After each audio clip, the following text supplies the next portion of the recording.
Ren was a lonely, broke bum, so he decided to turn his house into a hotel for monsters to live in. However, when powerful but hot monster girls start fighting each other for a chance to move in, he decides to ditch the rent and let them all pay with backshots. Why, Dada? Why? This is business! It all begins when Ren heads to the city to find a job, but after failing to land one, he decides to take a break and nap in the park. Soon after, a cute girl named Lily, who is way above his league, wakes him up and mentions that she is looking for directions. She hands him a flyer about a house for rent, and Ren is shocked when he realizes that it is his house. Realizing that she is in a tight spot, Ren tells Lily that he can take her to the house. Not long after this, they take a bus and reach the suburbs, which looks dark and gloomy. Ren warns her that there might be danger lurking, and it would be bad for her to wander around in the night. Just then, Ren notices that Lily is struggling with her luggage, and he tries being a cool guy by helping out, but he can't even lift the bag off the ground. Gay! Lily shows him how strong she is when she easily carries the bag on her shoulders, ultimately trashing Ren's fragile ego. As they continue through the alleyway, Lily notices something strange in the atmosphere, and she pushes Ren to the wall, suffocating him with her juicy melons, while telling him to run away. Ren refuses to leave, since he enjoyed the hug a little bit too much. But suddenly, bats start flying toward them. Seeing this, Lily transforms into a werewolf right in front of him, much to his shock. Just then, a hot vampire girl charges toward Lily, resulting in a fierce battle between the two. Lily is getting the edge in the fight when the vampire girl uses her wings to get the advantage and fly in Ren's direction. Fearing for his safety, Lily manages to reach Ren just in time, and she sends the vampire girl flying with a powerful brick shot. Lily then runs over to make sure that he is safe, and she urges him not to tell anyone about what he witnessed. She wants to leave, but since she's the only woman who has ever touched him besides his mother, Emotional, damn it! Ren insists that she come to his house and become a tenant. Shortly afterward, they arrive at the house, and Ren shows her to the comfortable room she will be sleeping in. The next morning, Ren wakes up to Lily screaming like she saw a ghost, only for him to rush in and realize that she is scared of his cat, Raleigh. Not long after this, the atmosphere in the room becomes cold, and before they know it, they are under attack from the vampire girl from the night before. The vampire girl rushes into the house and grabs Ren away from Lily because she thinks Lily has kidnapped him. Before Ren can clear the misunderstanding, the two girls end up fighting and turning the entire place upside down until Ren steps in to scold them. Once they have all settled down, the vampire girl introduces herself as Vivien, a noble in the blood sect. Vivien reveals she is also on the lookout for a house, and she followed the same flyer that Lily found. Ren agrees to allow her to stay in the house, but when it is time for her to pay, she realizes that her money has been stolen, leaving her a broke bum. As she breaks down in tears, Ren feels pity for her and lets her stay anyway.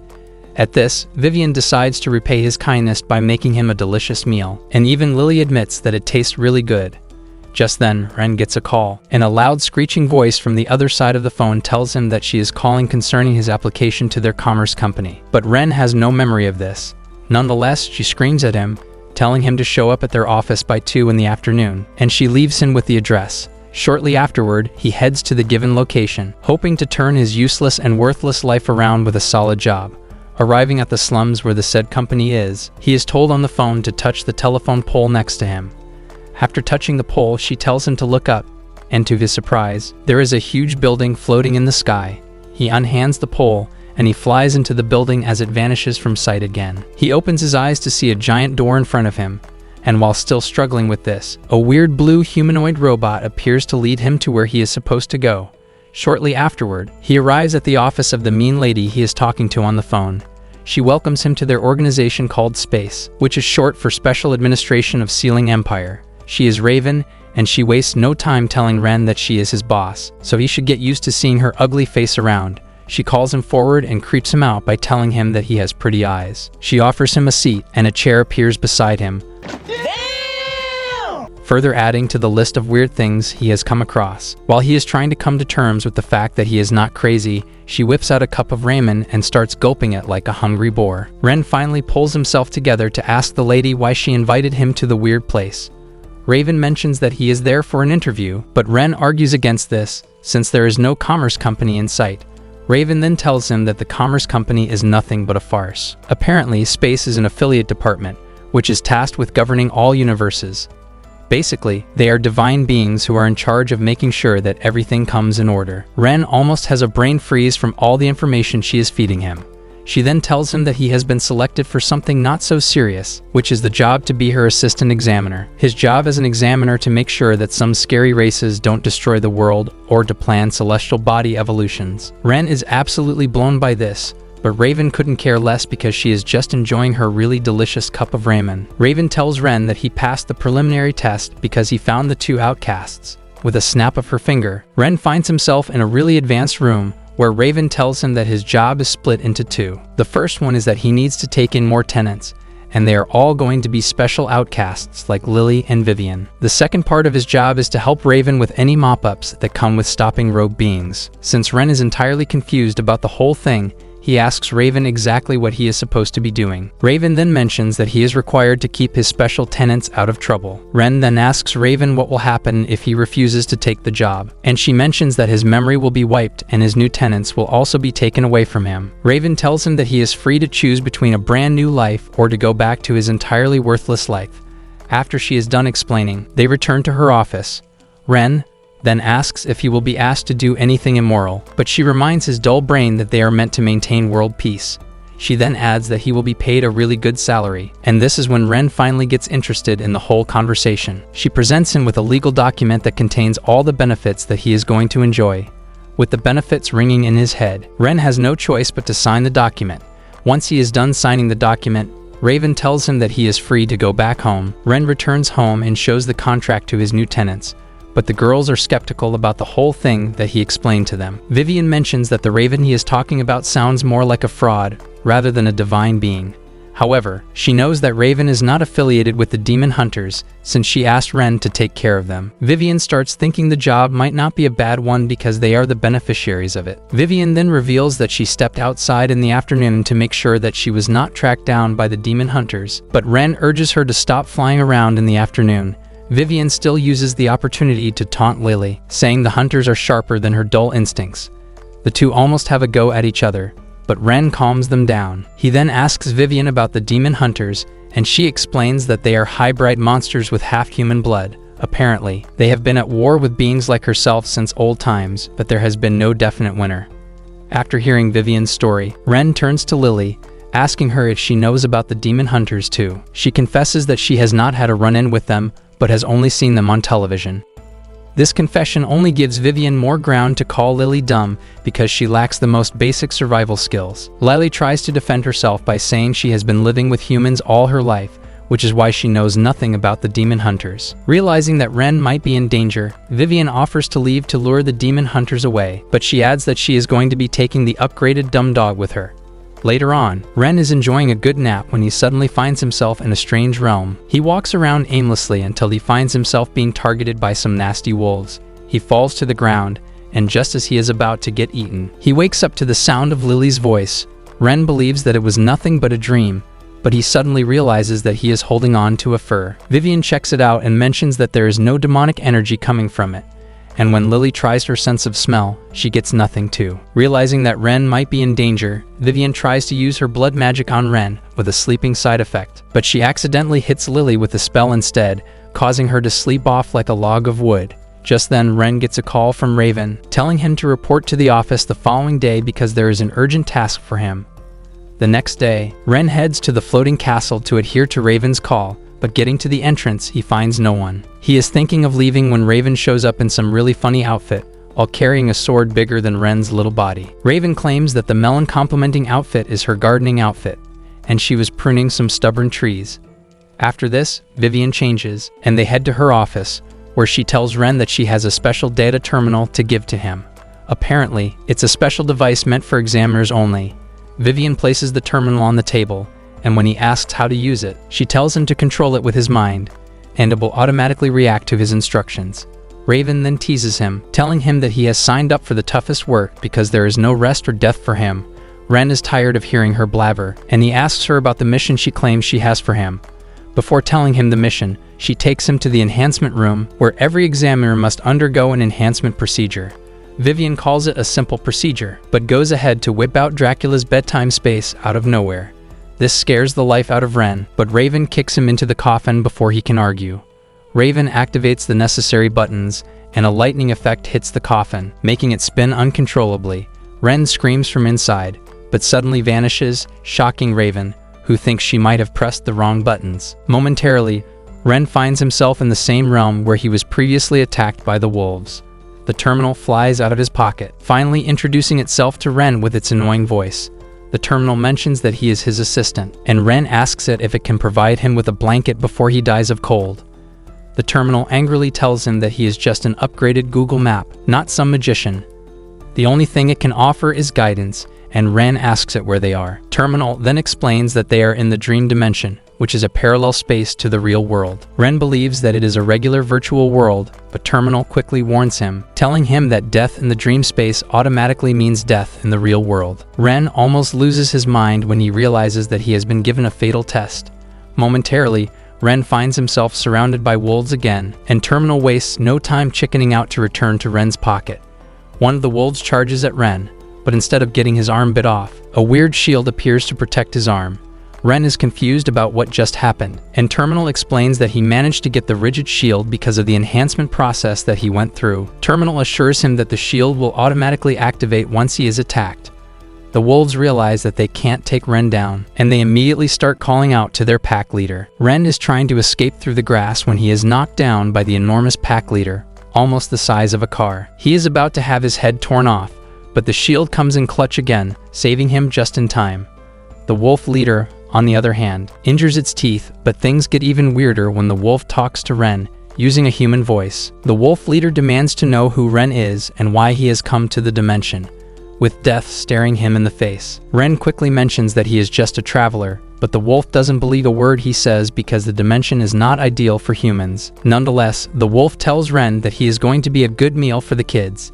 Even though its teeth are hurt, it still believes that the pack members should be able to take Ren down so the kids can feed on him.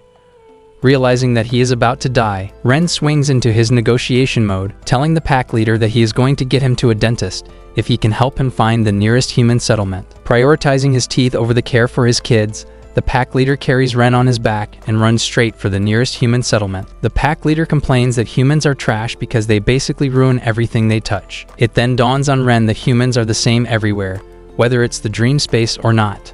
Soon afterward, they arrive at a hut, and the wolf leader returns to his pack, while Ren promises to find him the promised dentist. Ren steps into the hut and orders Terminal to turn on the flashlight, but this vexes Terminal, who tells Ren that it is not a freaking home tool device. Just then, Ren spots a familiar item sticking out on the floor, but before he can figure out what it is, the hut starts glowing like it's Christmas. A sudden gush of wind follows, but before anything happens, Ren grabs the item. Meanwhile, Lily is tending to a dog when she accidentally runs into a weird dude, but surprisingly, the dude is strong enough to withstand her push. Lily returns home to find Vivien playing around with a vacuum cleaner as if it's man's greatest invention. Lily tries to mock her, but she gets the last laugh by showing Lily a dog cage she found for her.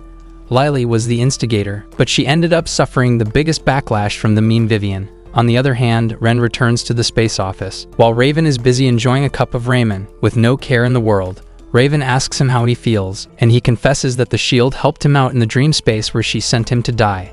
However, he complains that the only thing he got is the rigid shield, and Raven lets him know that the other enhancement perks will surface with time. Raven assures him that she already gave him extraordinary skills, but it will take time for his body to adjust to them. He asks about the dream space, and she explains that it is a parallel world that humans can't interact with or get to without certain special methods. Later on, Ren shows Raven the wolf hair that he brought back from the dream space as a souvenir. He also mentions that he found a familiar metal sheet, but to his surprise, it is no longer on him. After their boring little talk, Raven pushes him out of the building before telling him that she is sending him on a trip to Europe. Apparently, he is going there to retrieve a new tenant, and all the bills have been paid for. In addition, Raven orders him to take Lily and Vivien with him when going on the trip because they might come in handy. She throws him the plane tickets and then sends him on his way. After Ren is gone, Raven tries to interact with the wolf fur, but it disappears, and she starts to worry if things are leaking into their world from the parallel world. The next day, Ren and his girls get on a plane heading to England to find their new tenant. Vivien is blown away by how planes can fly so high in the sky. Ren then reminds her that she can also fly, but she clears the air, saying she can't fly as high as planes. Ren is confused, as she has not been discovered by humans since she is flying very low, and Vivien explains that her blinding speed makes it hard for humans to see her. Lely joins the conversation, taking a dig at Vivien for not having a flight experience on a plane. Vivien tries to defend herself by saying she is not broke bad enough not to afford a plane ticket. She claims that she just enjoys flying using her wings, but Lily can see through her broke lying face. Ren, on the other hand, is complaining about how mean Raven is to have gotten them economy tickets instead of business class. Lely cuts in, saying she has taken the most expensive plane, but in the end, Vivien and Ren find out that she only hung on to the back of the plane. Soon afterward, they arrive in London, but it becomes difficult for them to find their hotel. Lely wants them to call a taxi, but Ren mentions that they are just too broke to avoid a taxi. Since they are looking for directions, Vivien offers to speak to a native, claiming that her English is quite good because she once lived in England. However, things turn out horribly because they all think she is just a parrot spewing trash. Ren then asks her the last time she lived in England, and she replies that it has been centuries.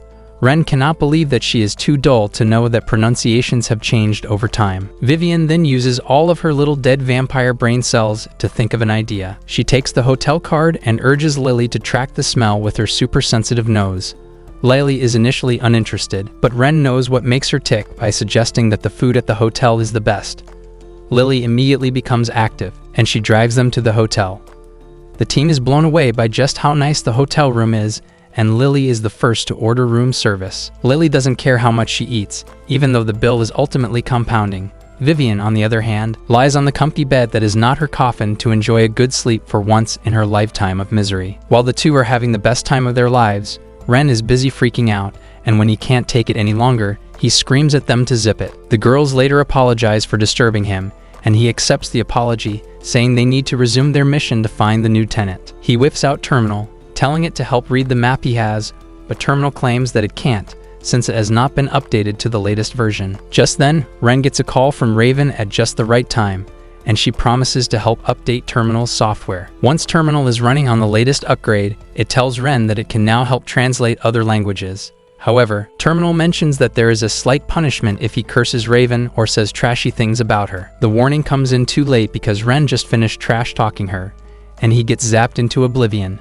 After Ren has been dealt his punishment, Lely tries communicating with Terminal in wolf language, and surprisingly, it is able to deduce what she is talking about. Just as expected, the only word she knows in the wolf language still relates to food. The trio then heads to the dining room to eat, but while they are eating, one of Vivien's summons patrolling the area runs into something suspicious. Vivien becomes worried, and she suggests that they head back to their room. They are debating this when an obviously suspicious, ugly Four Eyes shows up and introduces himself as Nangong. He asks to sit with them, and Ren agrees. Ren then asks him if he knows where Yorkford is, and he says yes. Coincidentally, he is also heading to Yorkford. Nangong asks them why they are heading to Yorkford, and every member on the team says some trash things to counter each other. Nangong then urges them to be careful if their destination is truly Yorkford Castle, because there are ghosts there. Later that night, Vivien walks up to Ren, while he is chilling on the balcony, to tell him that she senses the presence of a demon hunter in the hotel. Vivien mentions that one of her summons caught on to this, but Ren is not worried, since Lily didn't sense anything. Vivien argues that Lily is too dumb to notice anything that is not food. Ren suggests that they track down the demon hunter, and Vivien tells Ren that she suspects Nangong to be the demon hunter. The two are talking about this when they suddenly hear Nangong talking to them from his room balcony, claiming he is the demon hunter, and they don't need to look any further. Vivien laughs out loud when she hears this because she doesn't believe someone as dumb as Nangong can be a demon hunter. Her laugh immediately fades when Nangong appears right on their balcony like it's nothing. However, his clumsiness almost makes him fall off, but Ren manages to grab him just in time. Nangong then follows them to their room to make a proper acquaintance with the trio. Nangong convinces Vivien that he is the demon hunter by showing her his incantation that her summon ran into. Nangong then assumes that all of them are superhumans, but Ren corrects him, saying he is a regular human. Nangong refuses to believe it, since he knows about demon hunters and the Yorkford Castle. Nonetheless, he suggests that they all head to the castle together the next day. Nangong then leaves, saying he has something he needs to do, but he will see them very early the next day. After he is gone, Ren asks Vivien why she accepted Nangong's offer easily, and she reveals that it is her own way of keeping an eye on him. In addition, she fears that their new tenant might be Nangong's target. The next morning, they get on a train heading to Yorkford, and while heading there, the news about the ghost attack comes on the television. The reporter interviews the first witness, Angus, on the scene to explain what he saw. Angus explains some really boring stuff, and the reporter mentions that there is a reward for whoever is able to solve the supposed ghost problem. Vivien immediately becomes interested because of the money, but Ren reminds her that they are on the mission because of their new tenant. Moments later, three weird fellows, who claim that they are ghost hunters, walk past the team. After getting off the train, they head to an inn, and to their surprise, Angus is the innkeeper. Angus initially tells them that there is no more room in the inn, but after begging him, he tells them that he is going to try his best to get them rooms. However, he says this in the creepiest and weirdest way possible, as if he were a predator. Momentarily, Angus prepared 2 rooms for them. The boys share one, and the girls do the same, but Lily is already asleep. Angus asks Nangong if he plans to go to the castle because of the ghost problems. Ren tries to stop him from talking, but Nangong is a running radio, and he starts yapping about how he is a professional demon hunter from China, who is in town to eradicate all evil. Angus is excited to have a demon hunter in the inn, and Nangong asks him for more details on the ghost. Meanwhile, Vivien is struggling to get the freaking glutton, Lily, off her body because she is trying to turn her into food. Angus excitedly sits down to tell the two an interesting story about the Yorkford Castle. Apparently, it was named Yorkford Castle a long time ago, but most don't know it by this name anymore. When asked why this is so, Angus says people have been warned to stay away from the castle because a rebellion took place in the castle, which led to it being deserted. Apparently, soldiers were trapped in the underground tunnels, and it was the soldiers who became ghosts. The ghosts in anger hunt down treasure hunters. It turns out that the castle is filled with treasures, but at the same time, traps are everywhere to protect the said treasures. Angus reveals that the lord of the castle had 3 sons, but after he died, the eldest son inherited all of the treasures, forcing the other 2 dumb heads to come together to form a rebellion against their big brother. The battle between the brothers escalated to the city, but in the end, all 3 brothers died in the castle.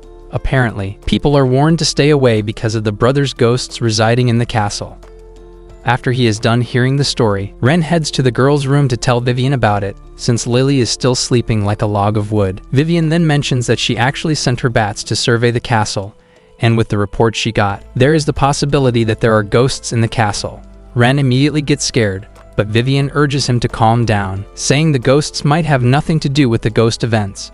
Ren asks her why she is convinced about this, and she says the ghost presence she felt is suppressed underground, and since the ghost event happened above ground, the underground ghosts are most likely not involved. When Ren returns to his room, he finds Nangong staring at a photo, which he claims is very important to him. Apparently, the picture in the frame is that of her sister, even though the sister's face cannot be seen. Ren wants to know more, and Nangong immediately slips into his sleeping bag, which is more or less a creepy, torn body bag. Ren asks him why he is sleeping in a body bag, and Nangong claims that it keeps the bugs away, even though it is almost torn apart. Ren then asks him why he is not working with his sister, since she appears to be a strong demon hunter too. Nangong refutes this, saying his sister is a regular girl, and he only became a demon hunter to protect her. In addition, he doesn't even know where his said sister is. While the team is sleeping and snoring, Angus is running a profitable side hustle to transport the 3 ghost hunters to the castle. However, Nangong catches wind of this, since he is not asleep. Shortly afterward, Vivien shows up in Ren's room to tell him about the weird things happening in the inn. She lets him know that the innkeeper, Nangong, and the 3 weirdos from the train have disappeared. Vivien suggests that they track them all down to know what they are up to. Ren agrees with her, and he asks after Lily. They return to the girls' room to find Lily still sleeping like a sheep. Vivien punches her into the wall, but this is just not enough to get the sleep out of her eyes. On the other hand, Angus is telling the trio to stay away from the church close to the castle, because they might run into scary things. Just then, Nangong lands on the car, but a snake crawls out of one of the ghost hunter's pouches and heads to the top of the car. The snake is disgusted by Nangong's face, and almost sends him to the afterlife because of his ugly face. Meanwhile, Vivien is flying in the air and she is tracking the car, while she is also carrying Ren. Lily, on the other hand, is running on all 4s even though she is still sleeping. Ren is surprised that he is able to see how Lily is running, but then it dawns on him that the enhancement procedure must be the reason for it. Suddenly, Lily runs into a rock while she is moving at high speed. This is enough to get her out of the terrible sleeping state that she is stuck in. Ren and Vivien fly down to check on her, and she suddenly falls into a hole created by the running impact. Ren is shocked to see this, but Vivien smiles, saying they have just found a shortcut to the castle, all thanks to the sleepyhead Lily. The team enters the tunnel and barely makes it out from the other side, thanks to the constant argument between Lily and Vivien. As they are about to step into the castle grounds, Vivien warns her teammates, telling them to be careful because they will never know what is waiting for them. They sneak around until they find the three weirdos in the distance. Surprisingly, there are other ghost hunters present there too. Since they need information about the new tenant, Ren reaches out to Terminal, but just as always, Terminal proves to be totally useless, as it tells them to conduct their own research. Ren tries to force Terminal to help, but the annoying machine just activates sleep mode, and it sleeps off. As the trio walks around the castle ruins, they spot Nangong making his move in the distance. The trio looks around and finds a church. Ren suggests that they enter the church, and after apologizing to Terminal, it tells them to proceed. They are about to enter when they notice that ghost hunters are closing in on them. Lily and Vivien then swing into action to scare off the ghost hunters by making really scary faces and creepy noises. After the ghost hunters are gone, Lily grabs the boulder covering the church entrance and flips it away like it's paper. Upon entering, Lily mentions that she can perceive human smell aside from Ren's scent in the area. They spot a footprint, and Ren concludes that someone has gone ahead of them. Just then, they find a weird writing on a stone plate, and after removing the stone plate, they find a pulley underneath. Lily pulls it and creates a path that leads underground. Terminal finally decides to be a good machine by telling Ren that the new tenant is right where they are headed. Ren is glad to hear this, since he is finally adding another tenant to his collection. But Vivien is worried that Nangong has disappeared. As they walk through the dark tunnels, Ren urges Terminal to become brighter so that they can see where they are going. But this pisses it off again, reminding Ren that he is not meant to be a freaking flashlight, even though he is technically a wayfinder. They soon find themselves in a large storage room that calls their attention to the fact that the ghost stories might actually be true. On the outside, Nangong's senses lead him to a large boulder covering the underground entrance. Using his paper spell, he is able to get the boulder out of the way. He nearly gets crushed while entering the hole, but he has Mother Luck on his side. Ren and his tenants are resting when they suddenly hear something in the distance, and this catches their attention, hoping that it would be the new tenant. The trio continues down the lonely path, waiting to see when they are finally going to meet their new tenant. Not long after, they spot Angus in the distance, and his presence in the tunnel is nothing but suspicious. To avoid detection, Vivien uses her vampire skills to conceal their presence. Vivien suggests that they get close to Angus, but Ren doesn't think there is any for this, since he sees Angus as a regular dude. Vivien opens his eyes to the fact that Angus is definitely hiding something because he is carrying equipment with him. The team then walks up to him and starts scaring him. Out of fear, Angus starts to confess that he only fabricated ghost stories to attract tourists. Since his business is not doing well, Lily is disappointed that Angus is trying to make money off dead people, but Ren reminds her that she was ready to get a prize for defeating the ghosts too. Realizing that the concealment spell is about to wear off, Ren then tells Angus to run off, and he wastes no time, accepting the offer. Lily then calls their attention to the letters written on the walls. Vivien mentions that they are runes mostly used by demon hunters. To Ren, all he can see are some really ugly letters on the wall, and before he suffers a brain freeze from overstaring, he asks Vivien to translate the writing. Vivien then reads out the runes, which translate to "This place seals all the evil above, and no evil can ever penetrate." She continues reading, and after she is done, Ren figures out that there is something sinister in the tunnels. Vivien agrees with him, saying the lord of the castle must have been a demon hunter who made his way into society. Vivien then walks up to the wall and touches it, only for it to react to her magical power. This activates the trap in the tunnel, and arrows start flying at them. However, Ren is able to protect them, using the rigid shield. They make a run for it till they reach the end of the tunnel, and Ren tells Lily to break down the door. On the other hand, Nangong is still crawling through tight spaces, trying to find a way out. A rat walks all over him, and he almost barbecues himself in an attempt to get rid of the rat. Ren and his girls finally make it to a safe area, but just when they are about to start resting, a boulder rolls their way, forcing them to stay very close to the wall to avoid getting crushed into spaghetti. However, Lily's dog instinct kicks in, and she starts chasing down the boulder as if she is playing fetch. Vivien and Ren are forced to chase after her, and suddenly, the ground opens and she falls in. Vivien immediately turns into her vampire form to grab her before she reaches the ground and splatters. At the same time, Nangong has reached the same place where they almost got impaled by arrows. The gullible Nangong touches the room just like Vivien, and the arrows come rushing at him, ready to turn him into a basket.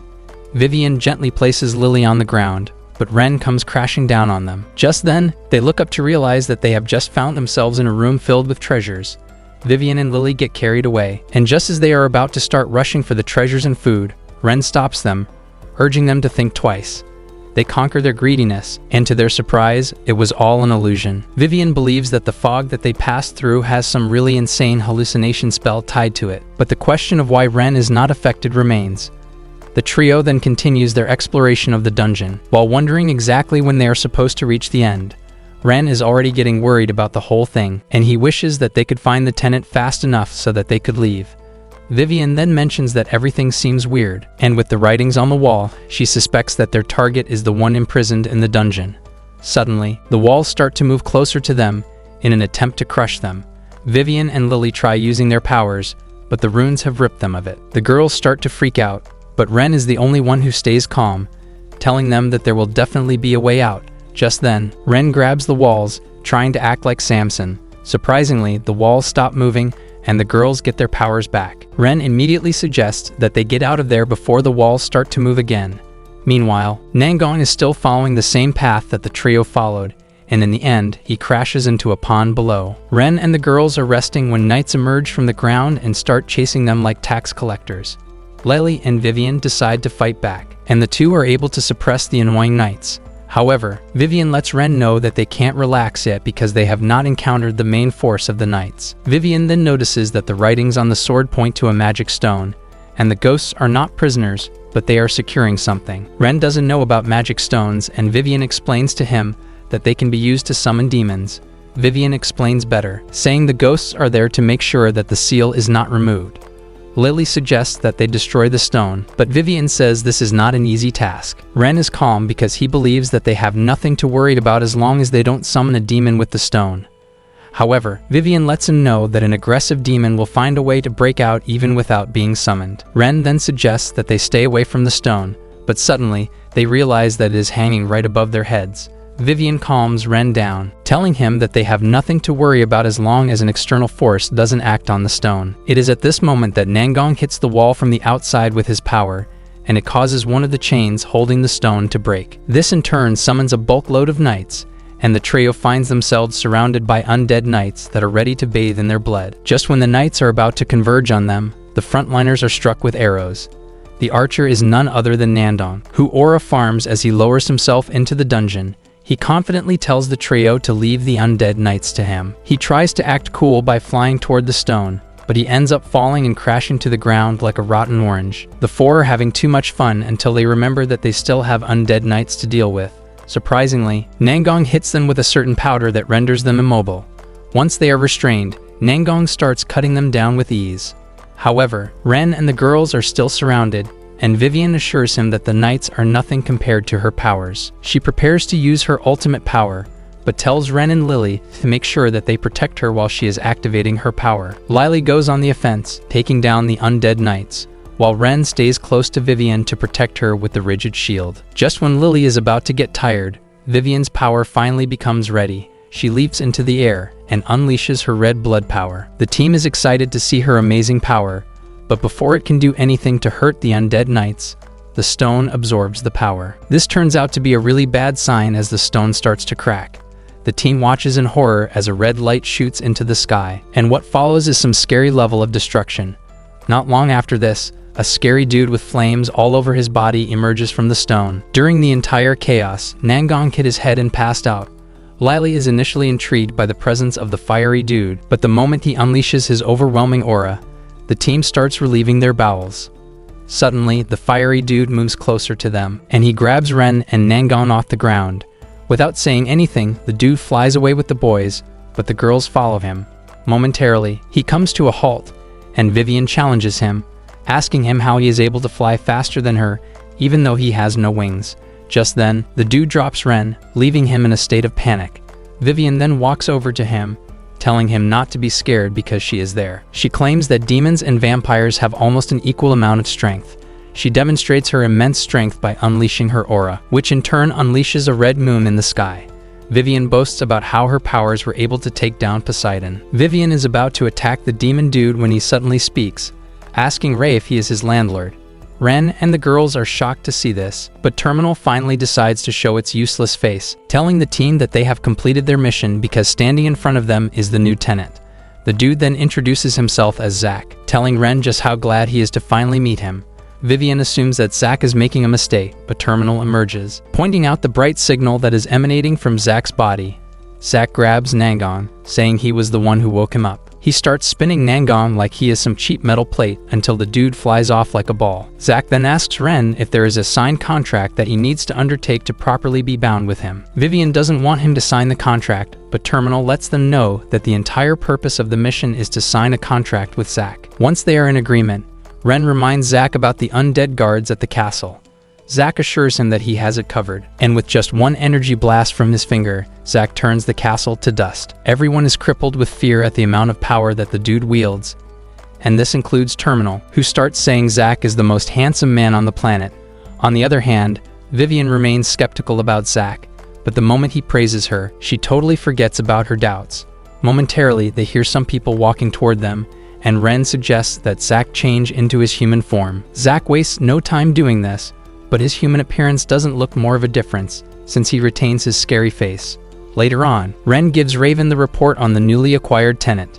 He complains that Zach is too crude, and he is always trying to solve all of his problems by shooting an energy blast at it. During a conversation with Zach, he reveals that he just arrived on the planet a month ago. Apparently, he wasn't sealed in the magic stone because it's a portal. To make things more scary, Zach happens to be a demon boss in his world. However, he suffered a massive loss at the hands of his enemies and almost died too. In the process of almost getting his life snuffed out, he was saved by an examiner. Raven urges Ren to take care of Zach because he is the first outcast to be taken in by the senior examiner. Ren follows Raven's instruction, and he makes sure that Zach has everything he needs to be comfortable. Zach also gets along well with the girls in the house without any struggle.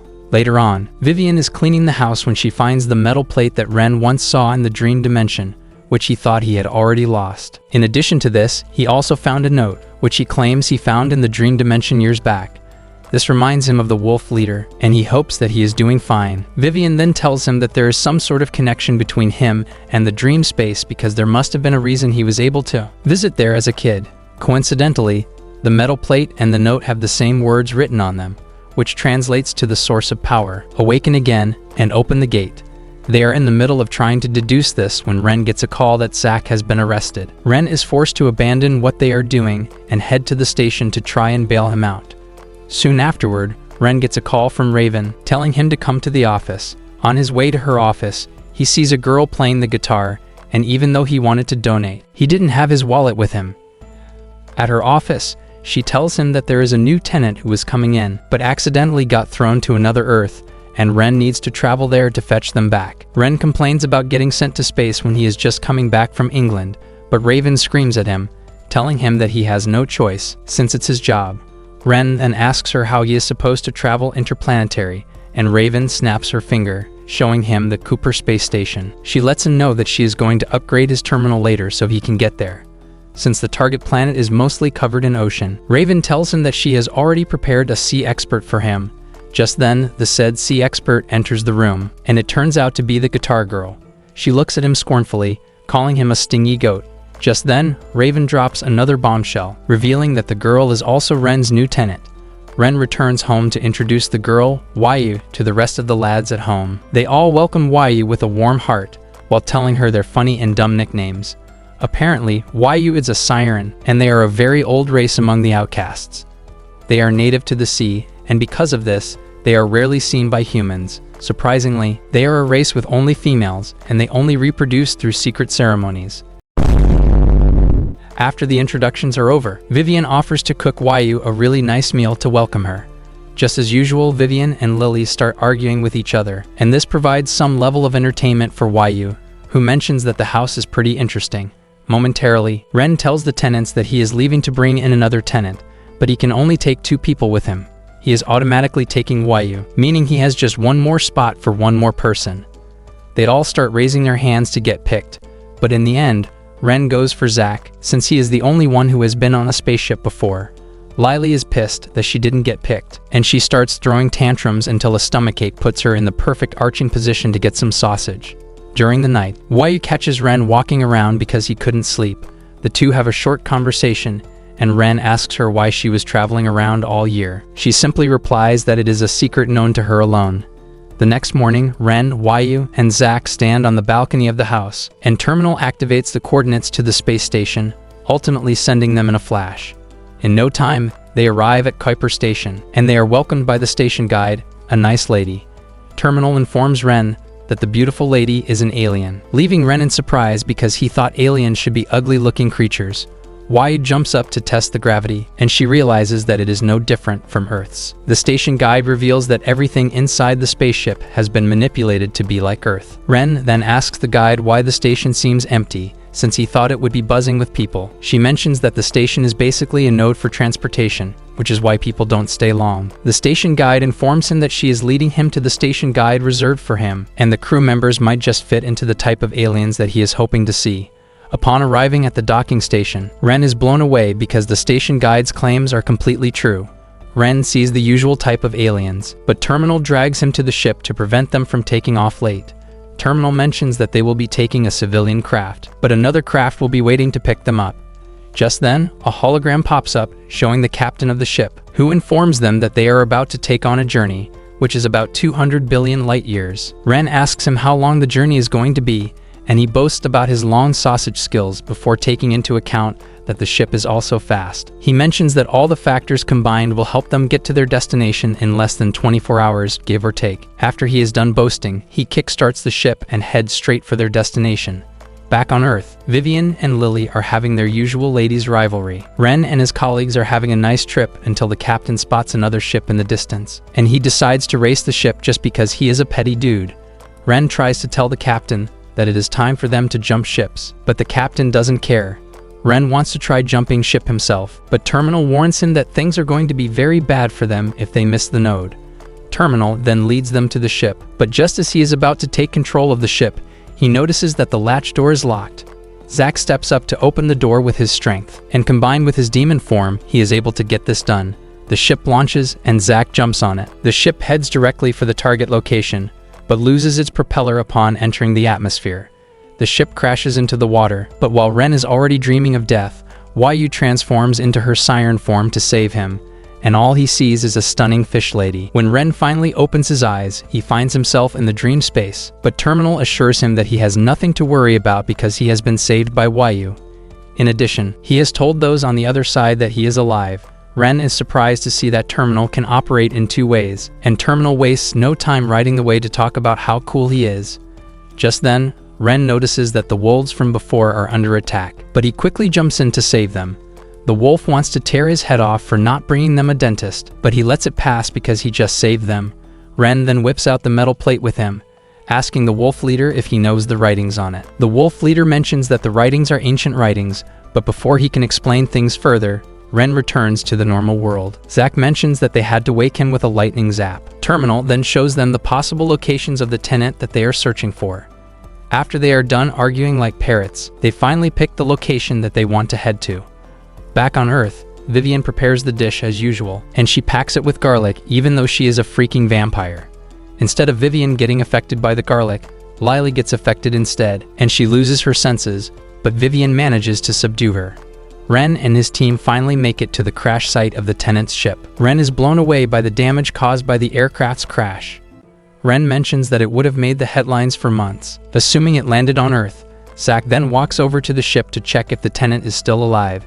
Zach pushes open the door, but finds no one inside. He is not satisfied with this, and he goes Hulk mode, taking the entire ship apart just to make sure that the tenant is not hiding in between some of the parts. After he is done tearing the ship apart and getting nothing, Terminal finally decides to talk, and it reveals that the part of the aircraft that they found is not the cargo area.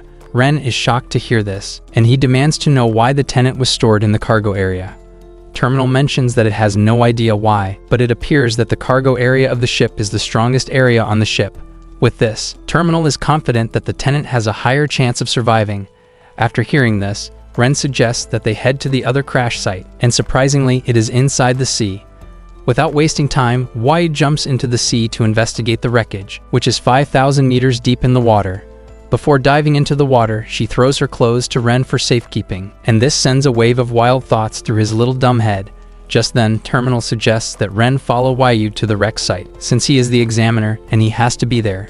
Before they even conclude, Zack grabs Ren and throws him in the water. Yu grabs him just as he is about to drown, and Ren suddenly realizes that he can actually breathe underwater thanks to Yu's power. Yu explains that she is controlling the water around them, which is why he is able to breathe and also withstand the pressure. Ren is blown away at just how impressive the outcasts are. Momentarily, a scary shark appears in front of them and charges toward them at great speed. Realizing the incoming danger, Yu transforms into one of her scary forms, an octopus. The moment the shark sees this, it speeds off without even turning back. Ren is surprised. Yu Wei lets him know that she can transform into basically anything. Not long after this, they find the cargo part of the ship, and Terminal conducts a quick scan. The Terminal reveals that the cargo is damaged on the outside, but the interior appears to be intact. To get a good look at the cargo, Yu uses her power to create a pocket of dry area around the cargo container. Ren is able to freely enter without, but when Yu tries it, she keeps falling, thanks to her fish legs.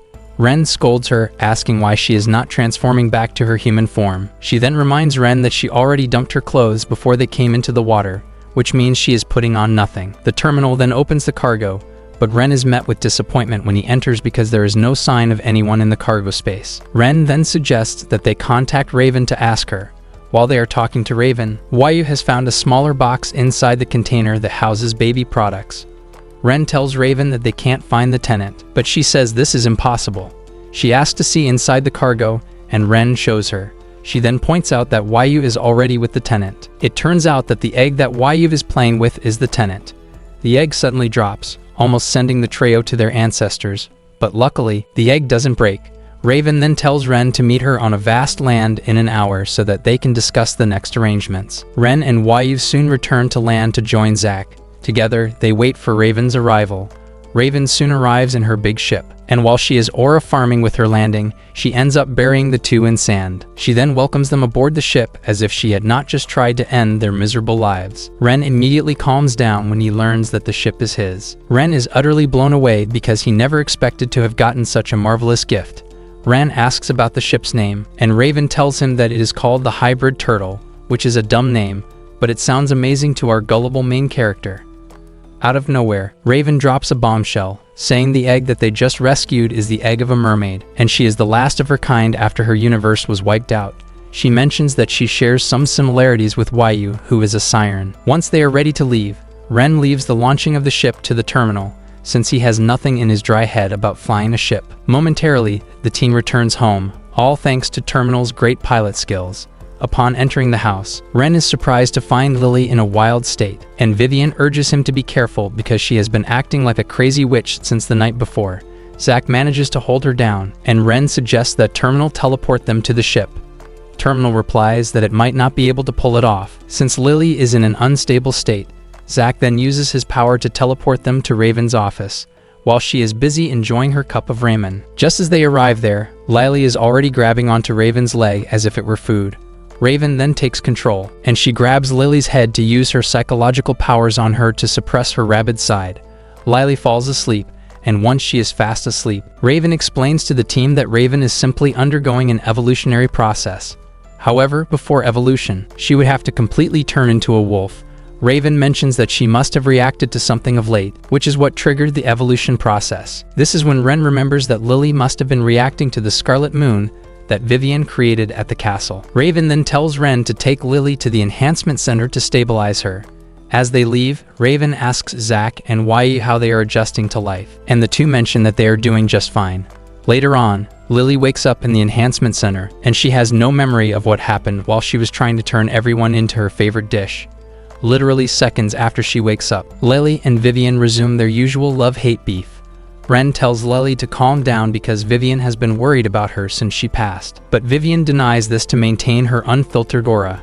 Shortly afterward, Raven tells Ren that he has to submit a report on his new tenants, and this immediately makes him start regretting all of his life decisions, since he wasn't expecting a mystical agency to be operating like the regular 9-to-5 annoying jobs. To make it worse, she even asks him for feedback. Raven then tells Ren that he still has to take care of Lily because she merely suppressed her wolf side, but it would definitely resurface, and he needs to be ready for it. She mentions that it would likely happen on the next full moon, and she decides to check when the next full moon will come into place. Surprisingly, the next full moon is the next day, and Raven wastes no time dodging her responsibility, telling Ren that it is up to him to know how he is going to manage the situation because she is going to be busy. Ren tries to complain, but Raven reminds him that she has been managing the tenants for weeks, and he should be able to get the job done. Later on, Vivien enters the kitchen to cook a special potion for Lily because of the upcoming full moon. The potion smells so badly that Ren is forced to ask if she is making it for Shrek. A tiny bit of it drops from the pot, and it burns the ground like acid. Ren sees this and assumes that Vivien is cooking up poison, not a potion. That night, Ren and his tenants head into the mountains to spend the night in preparation for the full moon. While everyone is playing a game or two, Lily is busy munching on food like a camel. Vivien tells her to eat quickly and transform, but Lily replies that she doesn't feel like transforming. Vivien wants her to transform quickly so that they can get things done and forget about it. Apparently, they are all tired from having exhausted themselves trying to take care of the big dog. Momentarily, they sleep off, and they later wake up to Lily's howl outside the camp. By the time they step out, Lily is already undergoing a transformation, and Vivien tells Ren to be careful because Lily is not currently in the right state of mind. Zach then puts together a barrier spell and urges them to step into it. Just as expected, Lily goes wild and she comes at them, but Zach's protection spell helps keep her away. After a rush of wind, she finally transforms, but to their surprise, she transforms into a giant Siberian husky, not a wolf like they were expecting. Just then, Ren starts walking toward her, and Vivien urges him to be careful because Lily might hurt him. Surprisingly, Lily doesn't attack, and the others heave a sigh of relief. Vivien tries to help by feeding Lily the pills that she prepared to calm her down. However, this only makes things worse, and Lily loses control. Vivien realizes that she actually missed the formula of the potion. As Lily runs toward the town, the group chases after her, and Ren comes up with a plan to try and stop her.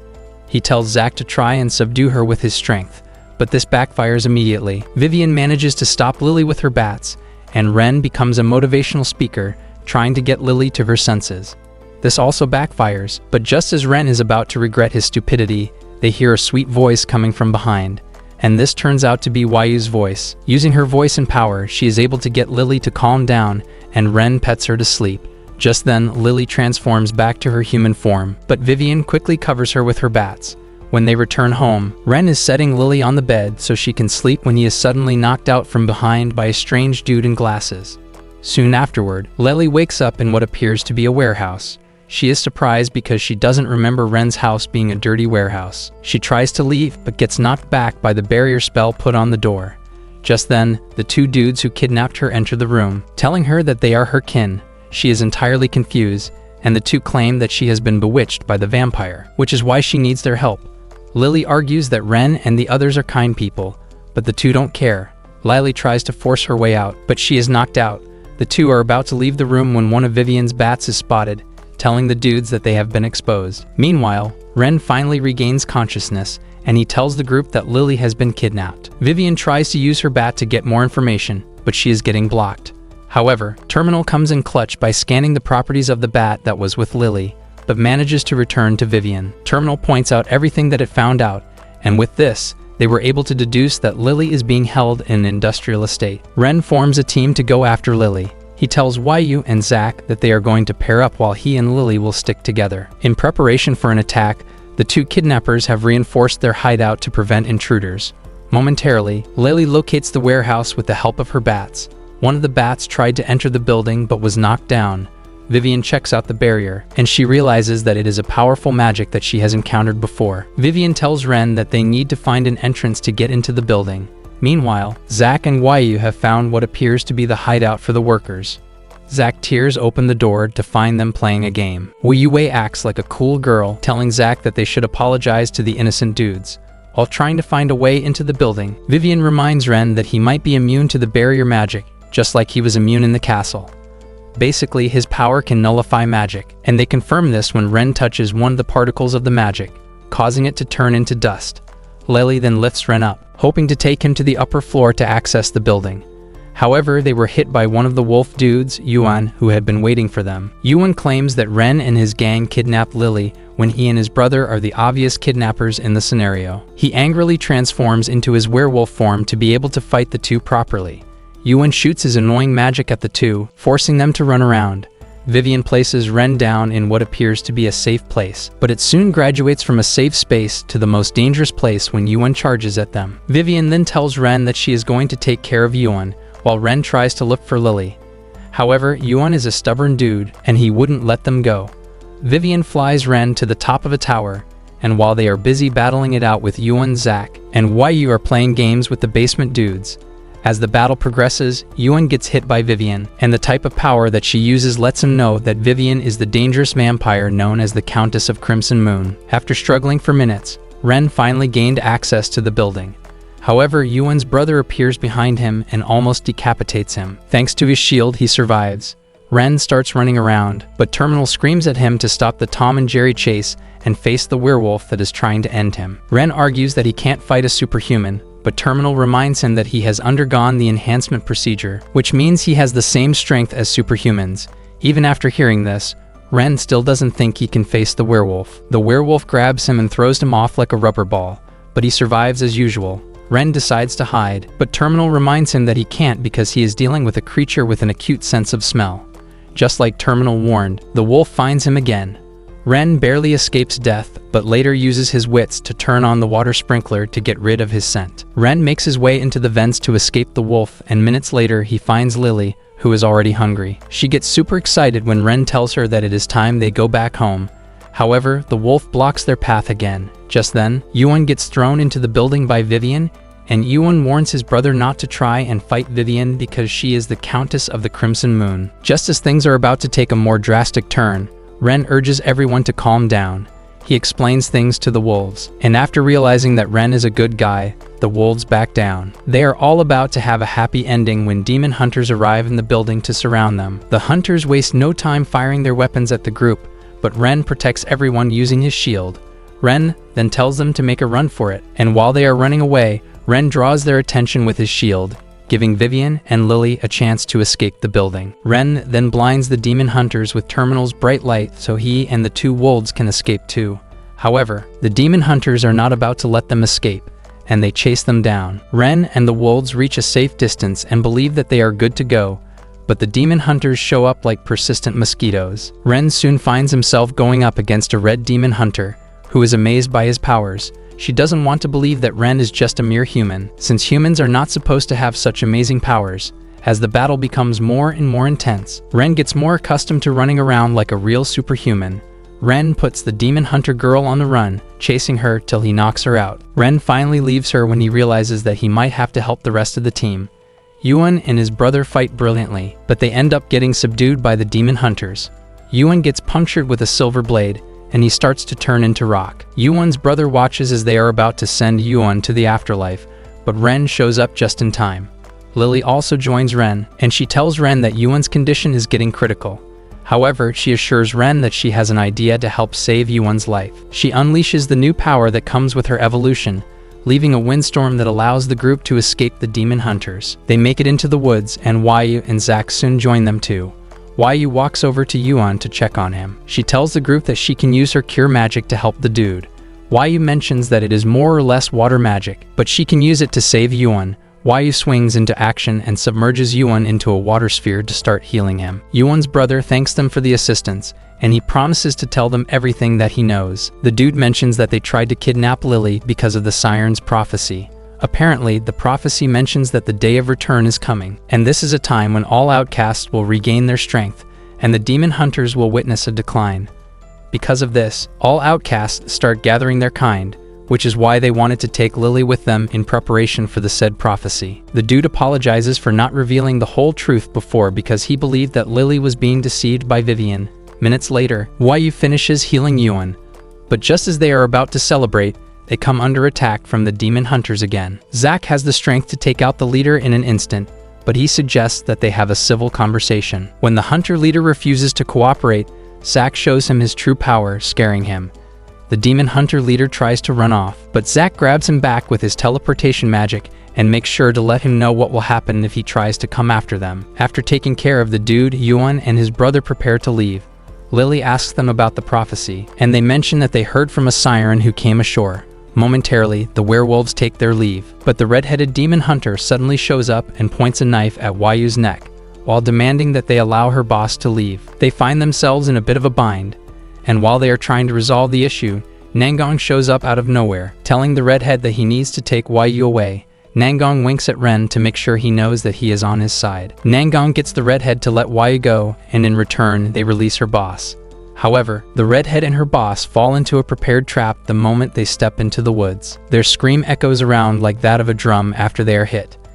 It turns out that Yu and Nangong know each other, but Yu thanks him for saving her life by kicking his gullible soul into the woods. In a surprising turn of events, Yu is Nangong's sister that he was talking about. This revelation sends the entire team into a state of total confusion, since they never expected it. When the team returns home, Yu and Nangong continue their usual sibling rivalry. Yu talks about how annoying her brother is, and the fact that he was always following her around under the guise that he was protecting her. Vivien then explains that there are only female sirens, which is why Nangong is not a siren. Basically, their father was a demon hunter while their mother was a siren. Vivien asks the siblings where their parents are, and the two reveal that they suddenly disappeared into thin air one day. While the whole family is discussing and having fun, Lily learns that she turned into a husky, not a wolf, during her evolution period, and she starts sobbing. Lily then offers to check her blood, and she sinks her teeth into her neck. After checking it, she lets her know that she doesn't have anything related to being a wolf, but this gets Lily furious that she sucked her blood for fun. The two resume their usual love and hate fight, while everyone just stares at them. Moments later, Yuan and his brother show up at the door. A fight breaks out between them and Nangong, but Zack settles it with brute force just like he always does. Once they all calm down, Ren explains to them that Nangong is a trusted friend, who is just a part-time demon hunter, and a trash one at it. Just then, Yuan's brother whips out a gold bar, and Vivien immediately loses all of her senses, since she doesn't joke with money. Suddenly, the light goes off, and Ren brings out Terminal to resume its job as a part-time flashlight. They start investigating, and in the end, they realize that they are not under attack. It turns out that they lost power because they didn't pay their electricity bill. They all start talking about how much money they have, but they are just a group of broke degenerates. Ren is tired of thinking about what to do, and he just retreats into his room to sleep. After he is gone, Lily tells her colleagues that it is their duty to help Ren pay whatever bills need paying. The following morning, Ren wakes up to an empty house. Meanwhile, Lily has started working in a puppy shop, but things are not going too well for her. The same thing can be said for the rest of the group, who are trying to get money for their landlord.